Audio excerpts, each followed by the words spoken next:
Hii ni Bandari Salama na hao ni wekundu wa Msimbazi Simba wakiwasili hapa kwa ajili ya kuanza safari yao kuelekea kule visiwani Zanzibar kwenye mchezo wao dhidi ya Young Africans, mchezo ambao unaenda kupigwa Machi moja. Hao ni nyota wekundu wa Msimbazi Simba wameongozana mara baada ya kutoka Dodoma. Huyo ni Yusuf Kagoma, anamuona mbele yako, pia wako na benchi zima la ufundi. Simba Sport Club desturi yao ni kuja pamoja kama unavyoona wachezaji wakiongozana na benchi la ufundi pamoja hapa kwa ajili ya kuanza safari yao kuelekea kule visiwani Zanzibar. Hao ni nyota wa Simba Sport Club, Elim Panzu Kibisawala, mwalimu akiwa na Maema pale, na unaona na pia vile staff na wachezaji hawaachani sana wekundu wa Msimbazi Simba kwa yan safari yao kule visiwani Zanzibar. Nikukumbushe tu mtazamaji wa Suma Media, Simba Sport Club umetoka kupata sare dhidi ya Dodoma Jiji kule jijini Dodoma kwenye mchezo wa NBC ambao mchezo utamatika kwa kutokufungana, yani nyau. Huyo ni Duchu na akiungana hapa kwa ajili ya kuanza safari yao kule visiwani Zanzibar. Simba Sport Club wamepata sare kwenye mchezo wao mwisho wa NBC, huku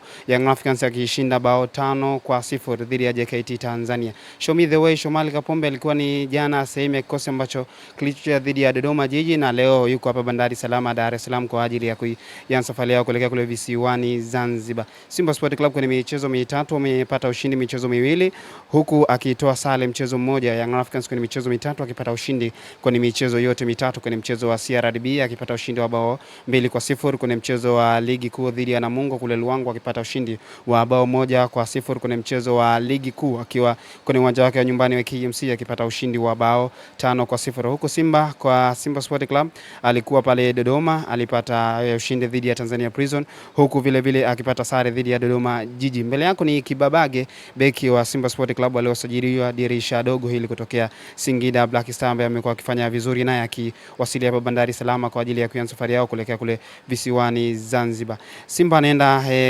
kama mgeni kwenye mchezo huu, huku mwenyeji akiwa Young Africans, ambao Young Africans wenyewe wameondoka asubuhi hii ya leo kuelekea kule visiwani Zanzibar.